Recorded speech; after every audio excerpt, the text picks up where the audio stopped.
Greetings on Creative Society TV. We are happy to see everyone at this international discussion held in continuation of the International Online Forum, We Are People, We Want to Live, which took place on May 7th, 2022. And we raised a lot of crucial topics during the forum that concern every person that lives on this planet. And so much information was gathered during the preparation that we could not fit everything in the 11 hours broadcast. So today we will continue discussing on these topics.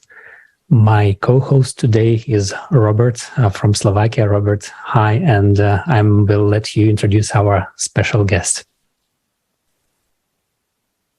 Greetings, everybody. And we welcome you on this international discussion as we continue this series of the international discussions that we are having after the forum.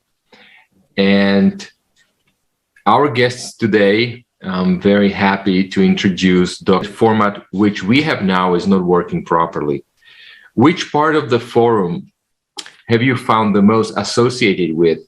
It could be meeting this kind of information, not only at the forum, but also in your everyday life. Dr. Shilpa, what is that touching point that you would like to share? And a very good evening to all of you from India here. And I had seen a lot of small talks which had happened in the forum, in the conference, and particularly I would like to touch upon the global crisis which we all, as a humanity, are facing nowadays. Especially the war conditions which are happening. Apart from that, we also are facing the pandemic. The pandemic has brought in a lot of changes in our entire, the life of our entire citizens of the world. And being an educator, I have seen changes happening in the life of my students, my students here in India.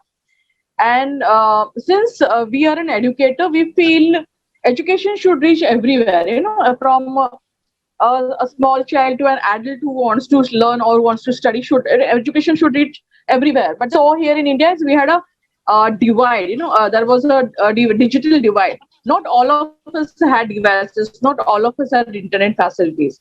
So that was a big problem in front of us, that how are we going to educate our kids and how are we going to educate our future citizens, So lots of problems are being faced by all of us. And basically what we would like to touch now would be about global crisis.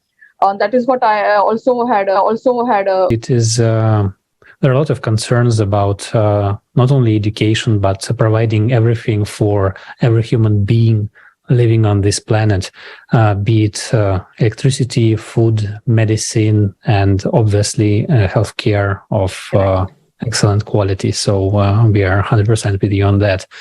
Wessam, can you please tell us what was your marking point of the forum? Okay, good evening first, everybody. I'm so pleased to join this amazing idea that will, I hope, one day will change the world to a better place and to better days. My plan, or what I was thinking of, is that in our days, especially in the last 50 years, I find that the human rights become so weird, so different. And we are living, I feel that we are living in a very separate island, something very old. Not all the people believe in it. And most of the people all around the world are thinking about themselves alone. Nobody's thinking about the other people, how I help, how I become a fruitful, how I become a helpful element in this world. They're not thinking about this, or they are not thinking in this way. They are thinking in how I reach my aim, how I do my goals, whatever I will destroy in order to find this goal, I will. I think that there is a kind of a very valuable piece inside our hearts disappeared in the last 50 or 60 years. And this is so weird because I think after the Second World War, or the Second World War as it is, it's a big lesson. It must be a big lesson to all of us to understand that hatred, that facing each other, it's not the theory that will help the human race in the future. It will destroy everything. So that's what, this is my main concern about the big problem. Formed in a proper way.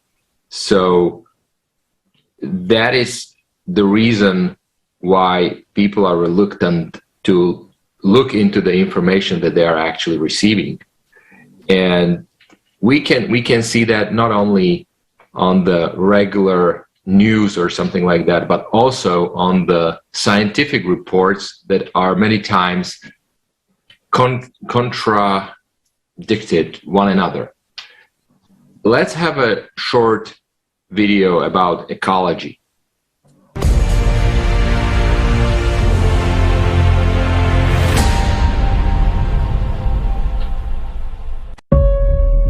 Your life is in danger. We are massively destroying the forest for timber, cutting down centuries-old tropical forest to plant coffee, cocoa, and soybeans because they are well paid for. We have lost as many forests in the last 100 years as we did in the previous 9,000 years. Where the forest disappears, all life dies. But in the consumerist format, we can't give up logging because the forest industry implies millions of jobs. It turns out that in order to survive, we must destroy what gives us life. The amount of fines for environmental violations is far less than the cost of environmentally friendly technology.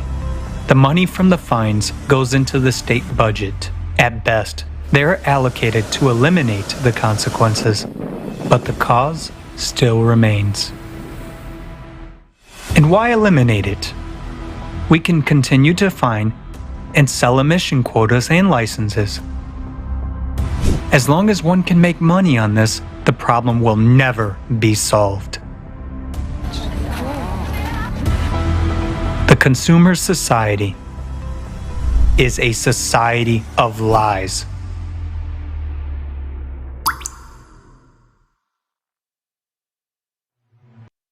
Now, 1 in 3 people does not dollars. That is, if we give up spending on the war for just 1 year, we can provide clean drinking water for all of these countries for almost 2 decades to come. In a consumer society, fostering hostility and fear is more important than caring for one's neighbor and future generations. Consumer society is a format of inhumanity.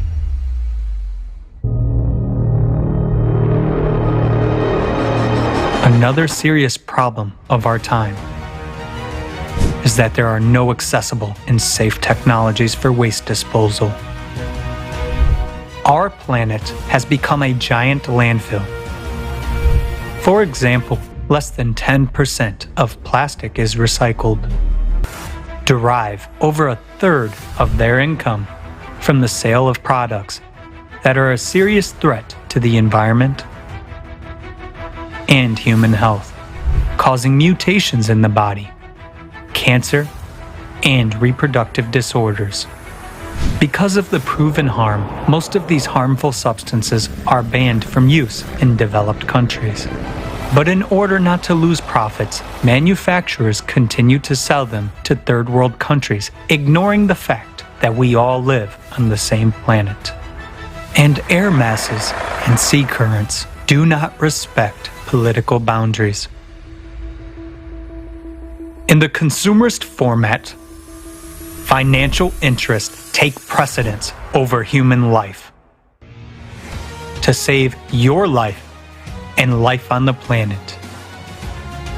It is necessary to build the creative society, a safe, fair, sensible society in which the main value is the life of every person. We can see that there is a lot of things that do not make it to the mainstream media.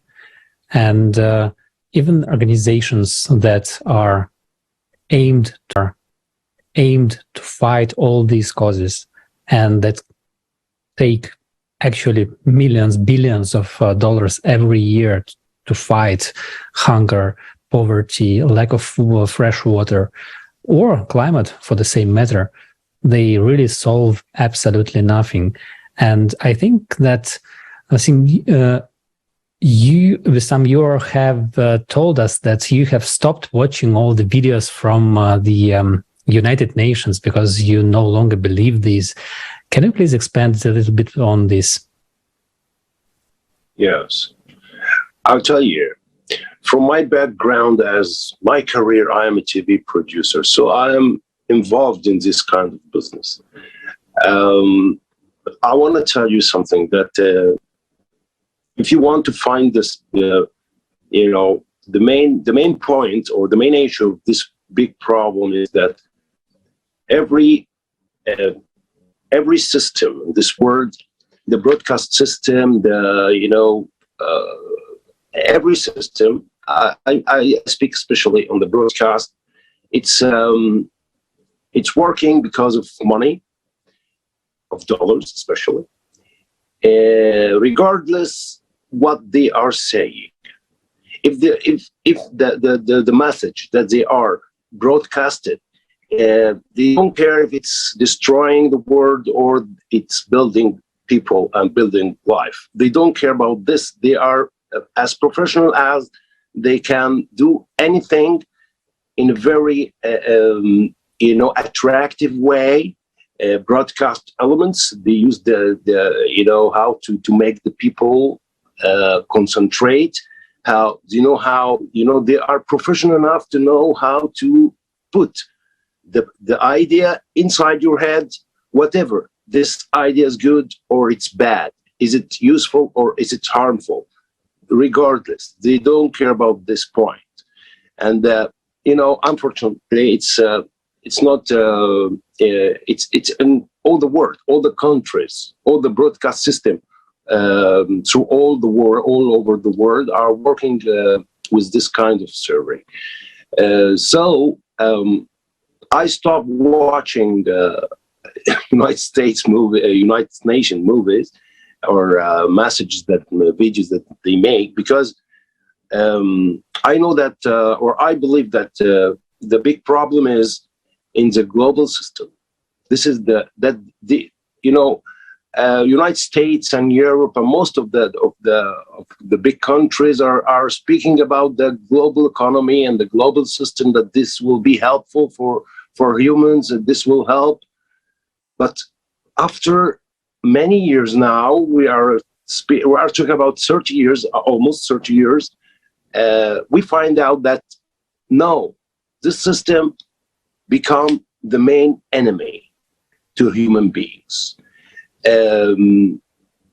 especially when especially when you are talking or when you are thinking about food in this world, safety in this world, non-pollution in this world, you will find that the global economy did nothing. Otherwise, we find now that we are in 2022 and we find people are dying from hunger. We find people that they are dying because there is no medicine, because of pollution. So come on.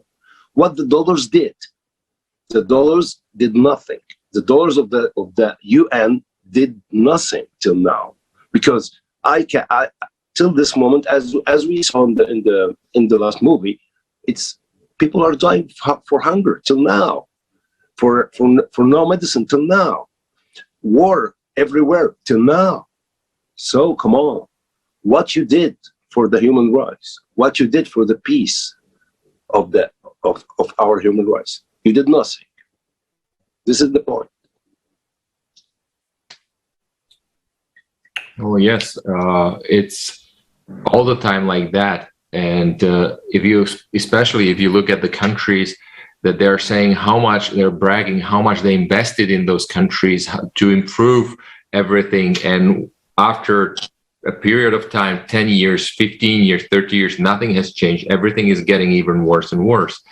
And same goes with UN bragging how they invest in education, for example, in India. And did anything change, Dr. Shilpa?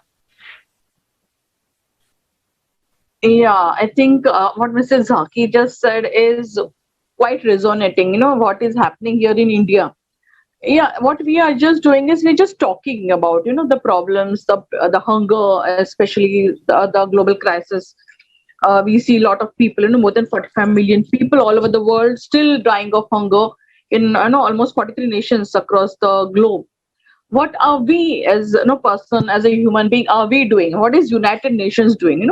What are the countries, the so-called developed countries, are doing for removing this, the global crisis? No one is doing anything. We are just talking about it, or we are just documenting about it.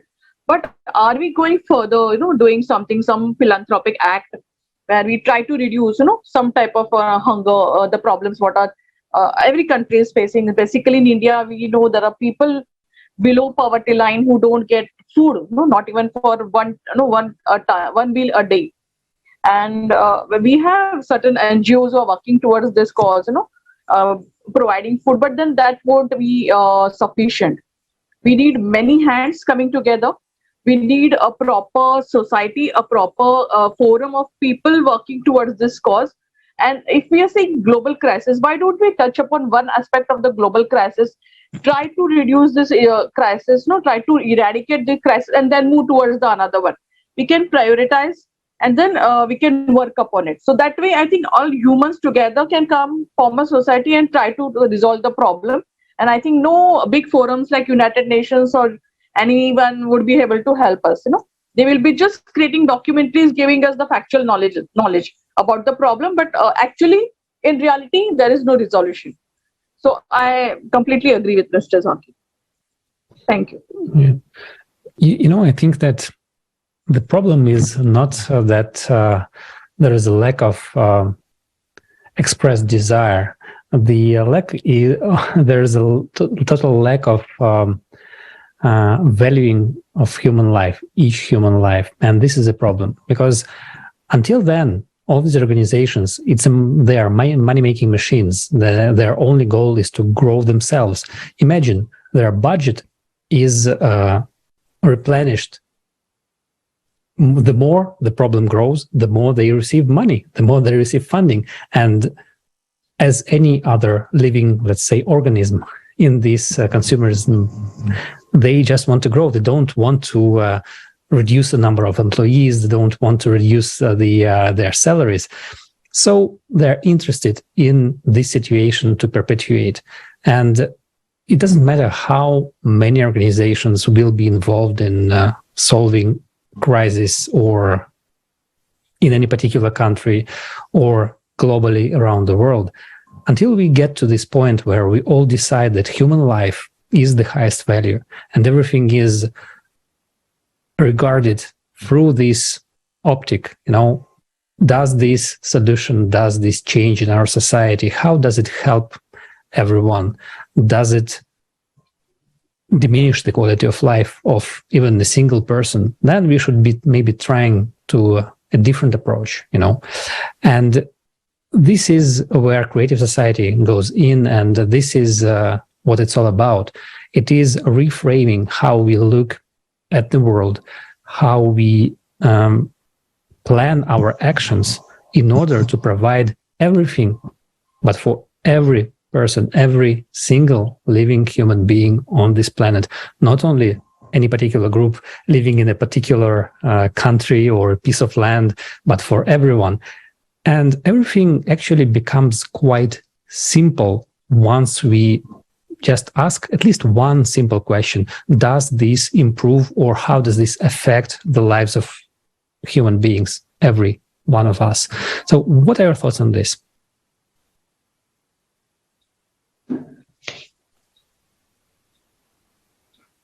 Is this question for me? Look, it can be for you or it can be for Wessam, for both of you, actually. Maybe if you're ready, you can start. Let's hear You Mr. start, Zaki. doctor. You start, doctor, first. No, I think Mr. Zaki, you can speak about it first, and I can put my views later. Okay. So, yes, what you said, Alexei, is you reached the point that I was looking for. Actually, it's about the quality, not the quantity. The quality of serving the world, not how much money I spend to serve the world. It's the quality, and I think it's the radical point is the human being value, the human being lives. This is the real value that we must all look about it. We must all work hard to improve it as best as we can. In our present days, we are not doing this because, as you said, it's all about benefits. It's all about how we make money. Organizations do this. UN do this. We are not looking for upgrading the lifestyle. We are looking for how to upgrade our bank accounts, regardless what will going to happen next. It's not a big deal. So I think the conscience of the human being, this is the goal. Our hearts is the goal. We are 7 billion on planet Earth. I think if we find 1 million people who think about the human being values, human lives values, I think it will be a very good start to flourish this kind of morals through all over the world. We must face this kind of I can say evil, this kind of evil. We must face it by doing good, by love each other, regardless your nationality, regardless your color, your anything. Just you are a human being. You are my sister. You are my brother in this life. We must stand beside each other. We must help each other. Very serious, very serious. People are dying. People are dying every moment in Africa, in Asia, in South America, of poverty, of hunger, of a lot of bad things, of pollution. So come on. Why? We have the atomic bombs. We have very advanced weapons that we can, at a second, do anything in this world. We can stop any army from doing anything bad. This is the tongue, or this is the language of the UN. But come on, where's your weapons to face the hunger? Where's your supernatural weapons to face the pollution, to face the hatred around the world? Where's your power in this? Or your power is only in other things. This is we must work on changing the way of thinking, changing the goal. The goal must be changed. That's it. Yes, 100% agree on this. So, Dr. Shilpa, back to you.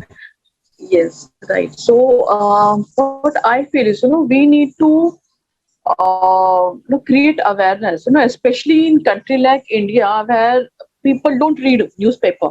They don't even look at, they don't have access to television, to media.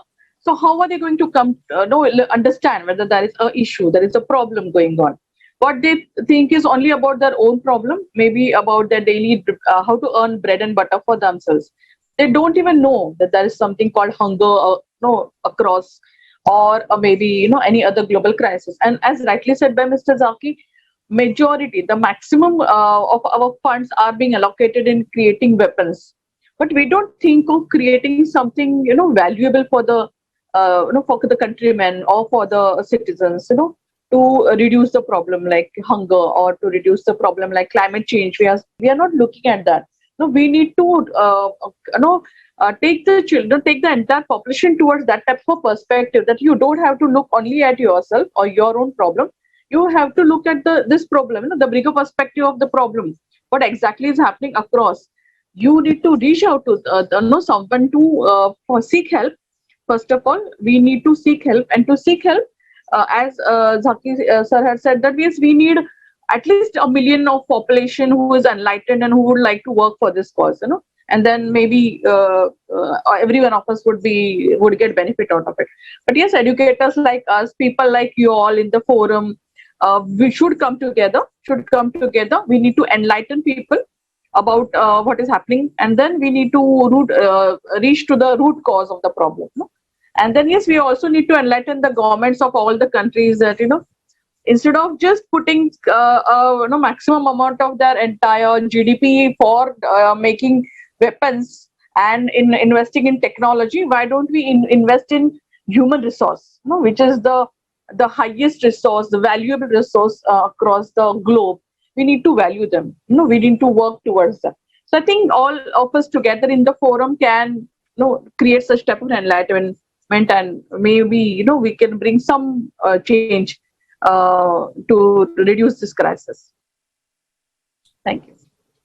Yes, well, what both of you have actually mentioned is absolutely 100% right. And if we bring also the commercial companies into it, the worst thing is that this society is profit-oriented, but what's even worse is it's profit-oriented by cutting the cost. So they're moving and shifting their production to countries where they have a cheap labor, and then they come back to you and say, hey, you need to save environment over there, you need to do that. But when they move their production to either to India or either to Southeast Asia countries or African countries, they're lacking all those standards that they should be paying attention to. So this is another part which actually is sort of shooting us into our legs when we are trying to cope with the problems and challenges that we have right now. And so if we look at another video that we prepared for this discussion, this will show us how they're actually, on one hand, trying to ask people and to save the energy, to save the environment, and on the other hand, somebody is actually profiting on it.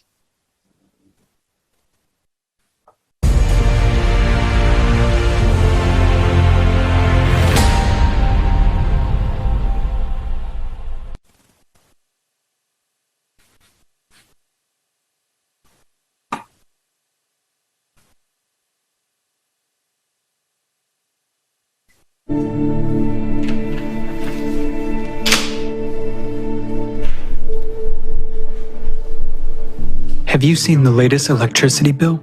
It's a nightmare.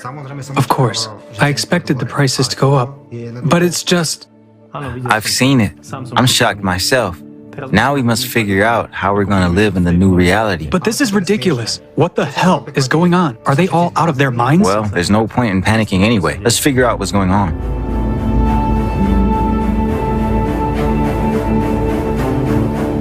Hi. We want to find out why the price of electricity has skyrocketed. Can you explain the reason for that?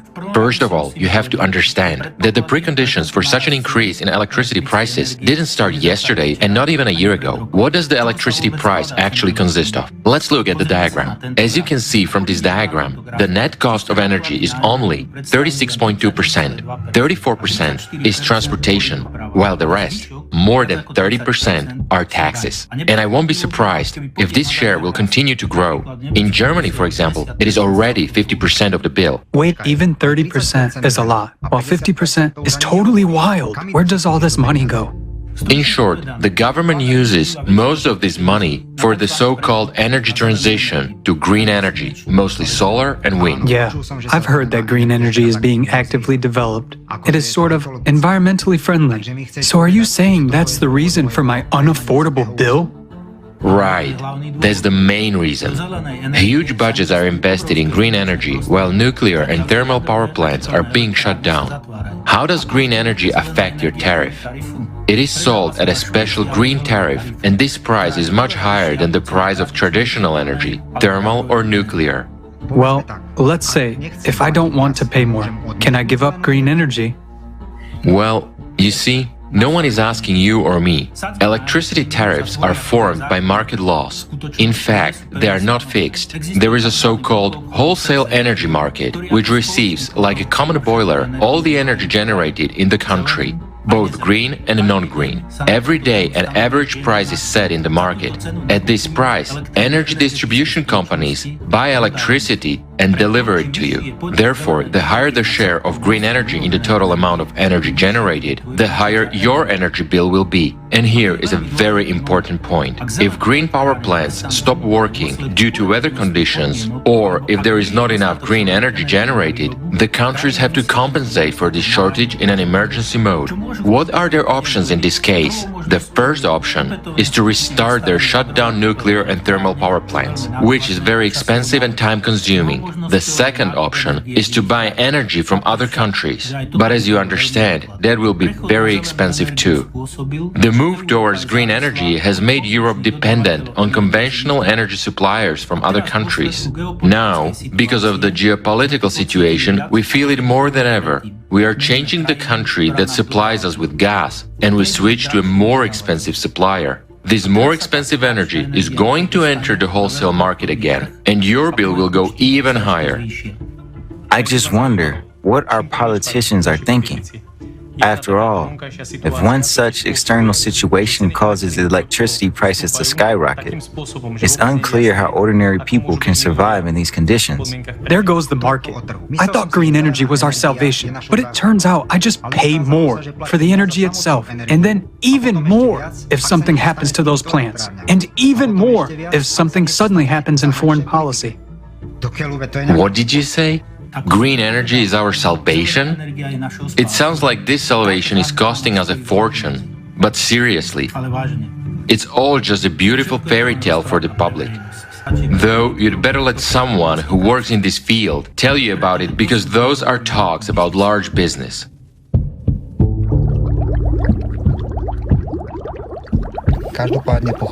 Here's what I understood. Firstly, a half of my bill is taxes, which mostly go to green energy development. So basically, green energy is sponsored out of my pocket. Secondly, electricity is a commodity like everything else, and it is priced like a stock exchange. The higher the share of green energy with its green tariff is, the higher the price is for me. Whereas, if any climatic or geopolitical disasters happen, my electricity bill tends towards infinity. So you realize that electricity is a basic resource for any production. Increased tariffs cause a significant growth in prices for any goods and services. Once again, it's a hit to our household budgets. Don't we experience this already? Damn it! If I understand anything about politics, I know nothing about green energy. Why are we even implementing it if it's so expensive and unstable?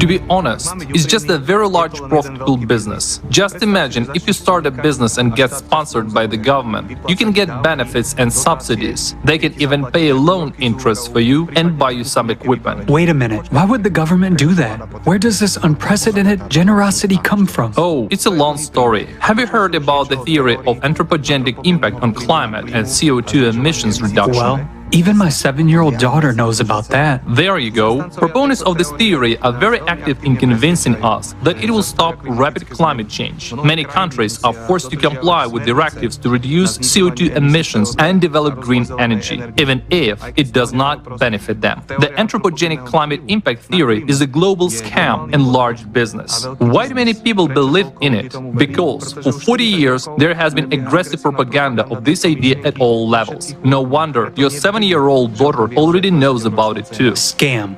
Really? Are you saying it's all just to make a lot of money? Why does that surprise you?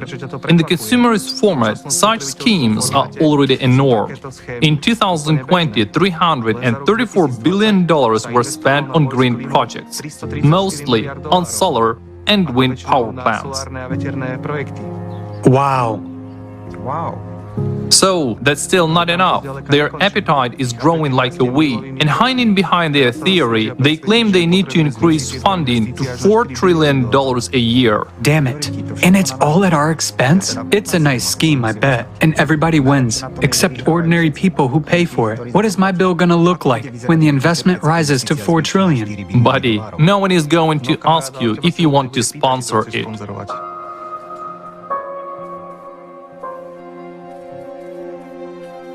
It's not that nobody even asked me. I'm shocked by what I've heard.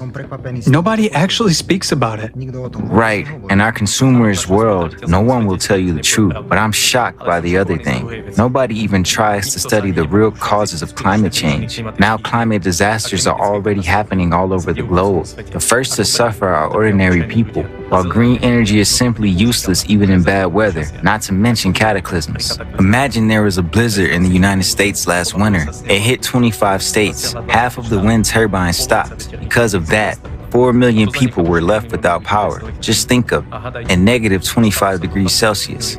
That's awful. I wouldn't want to be in their shoes. Not only do we pay for all this from our own pockets, but we also risk being left without power in an emergency situation. Can you imagine if the whole world switched to green energy or cataclysms got even worse? That's it. You're left in a cold house with no electricity or water supply. There is no way to contact your family or call rescue services. People are dying in blackout hospitals.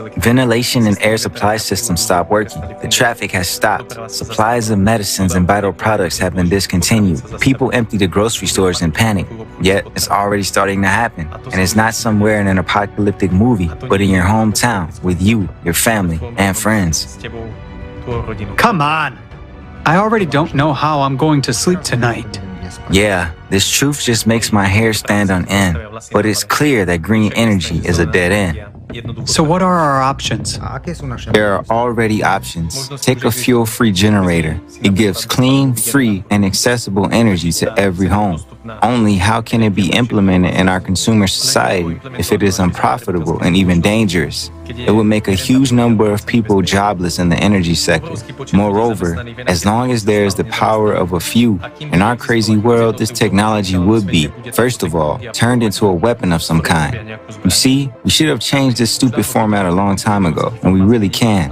We can build a society where human life, and not someone else's business, will be the main priority. It's the creative society. In such a format of society, we will have free energy. Why exactly this way? Because in the creative society, energy will belong to all people and would not be a business, and no one would make money on us. Moreover, all people would have free access to reliable information about where all of our money is going, and we would decide ourselves where to invest this money. Yes, that sounds great, but what can we do right now to make the creative society finally happen to us? You know, it's a topic for a long and interesting conversation. Pour the tea. I'll tell you all about it now.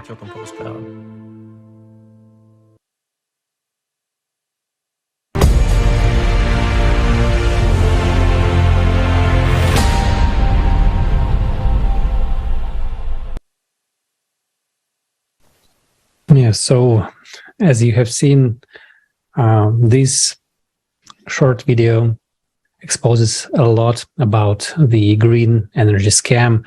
And I guess that a lot of people, especially our friends in Germany right now, who just had a huge snowfall and during summer, who don't have enough electricity to heat their homes, and they have intermittent power downs, and this is what's happening in what's called the developed country in the 21st century. And well, this is what's happening to the country that was promoting the green energy the most.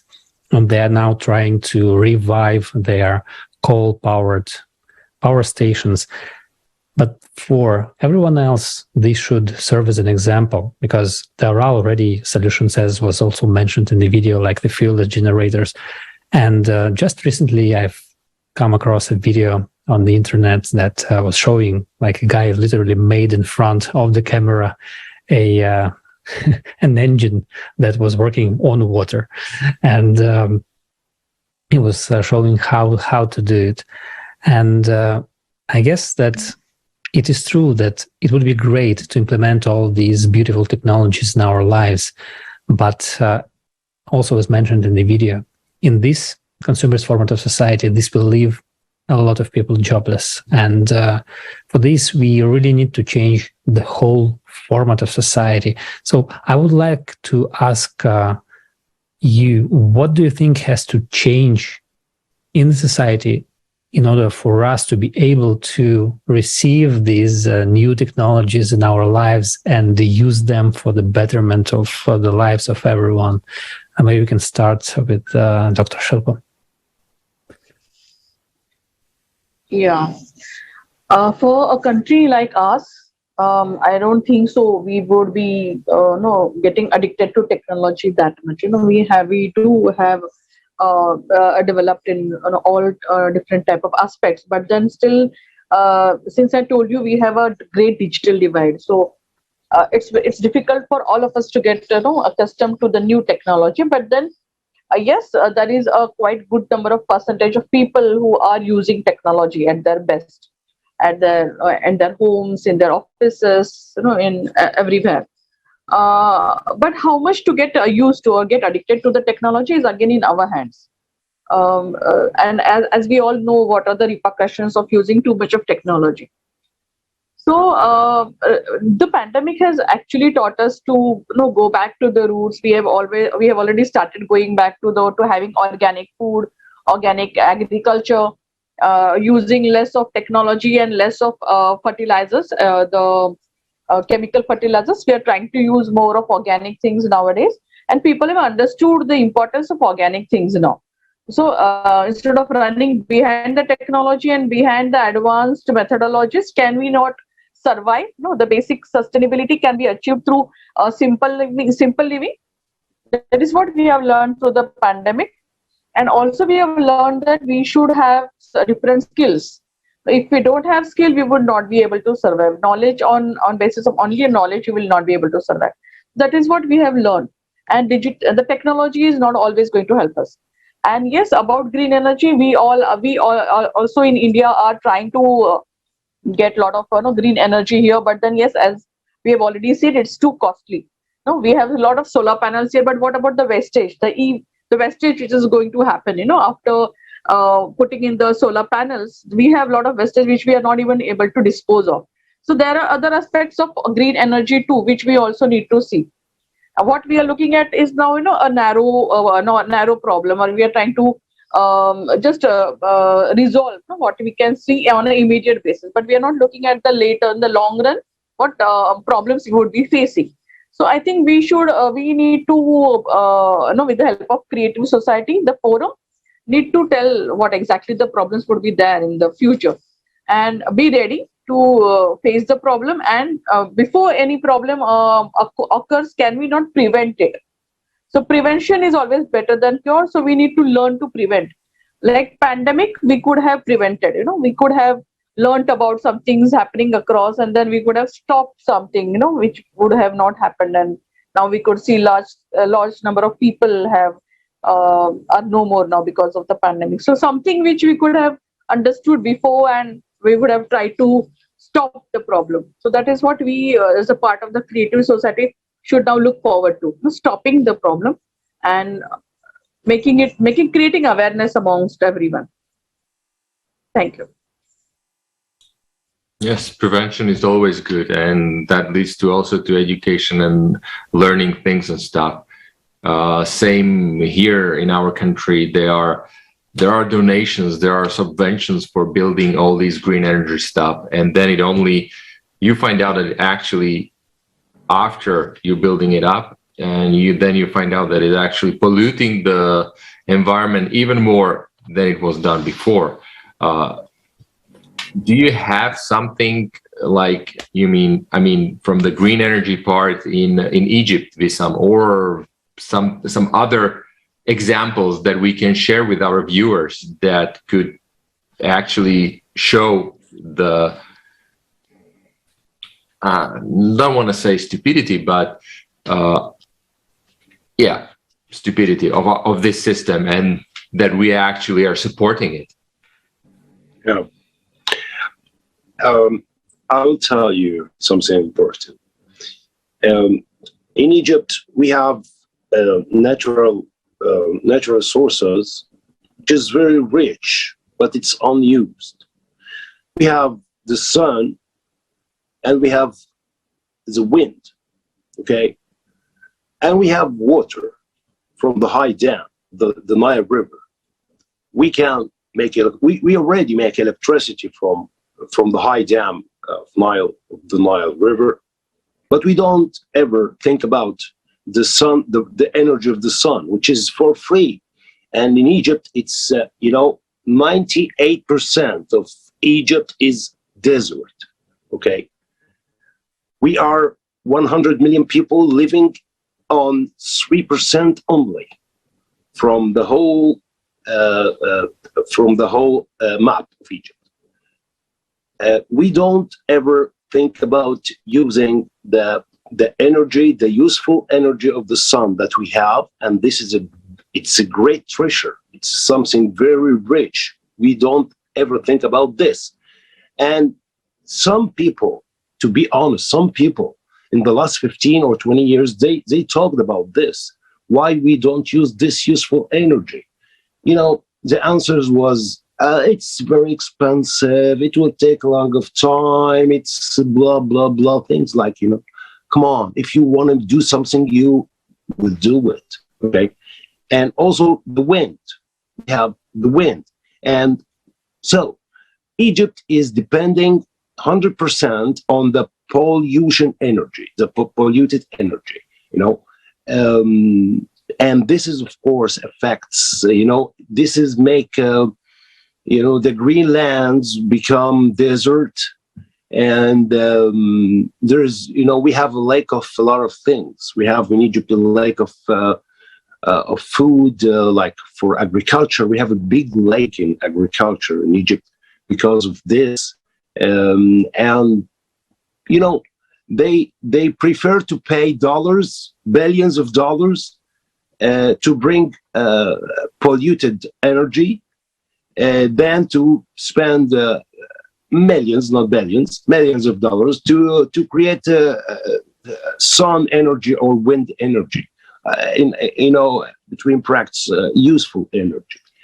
So the politics in Egypt, the leaders in Egypt, they don't want to go this way. They choose the other way. Maybe it's easier, but it's harmful. On the long run, it will destroy everything. It will destroy the society. It will destroy the lives. It will destroy the quality of life. It will destroy everything. They choose this way. The other way, it's the right way. In Egypt, we have treasures. We have a lot of treasures in our desert, but they don't want to think. They don't know how to think. No, they don't want to think.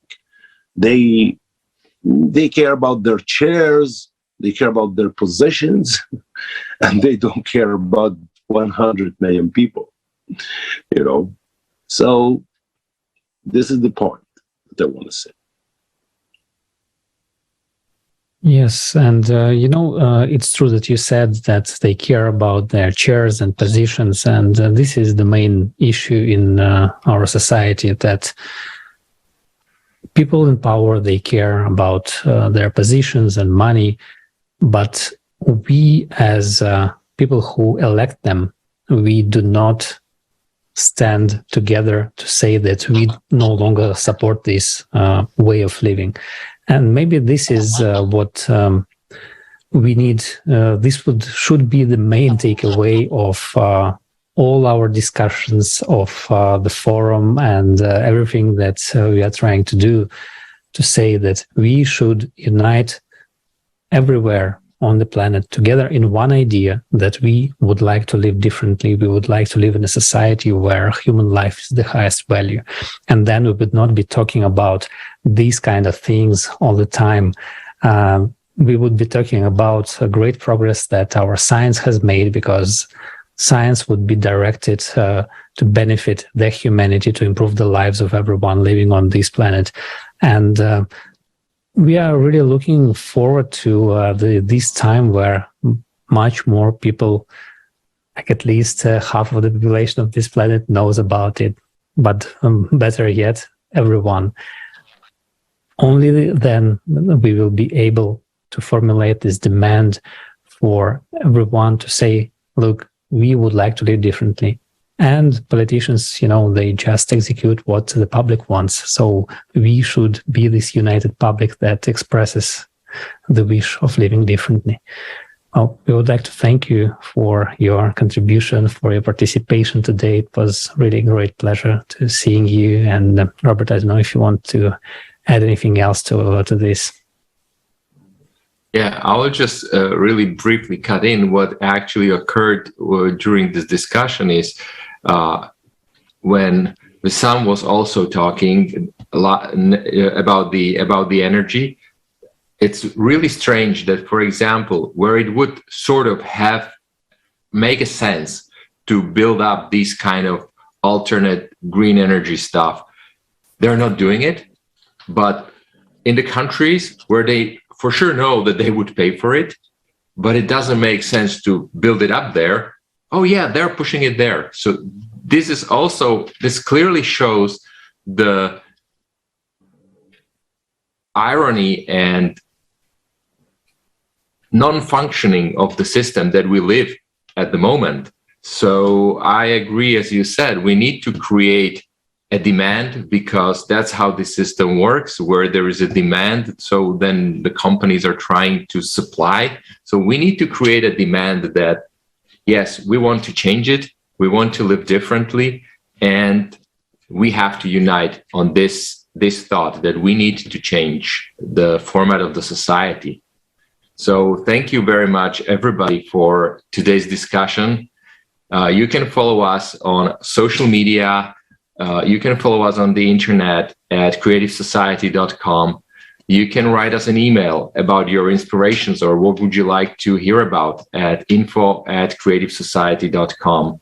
So, and we're looking forward for your inputs, thoughts, and to meet you in the future international discussions as well. Thank you both to our guests. It was a pleasure talking to you today. And have a wonderful rest of the day and evening.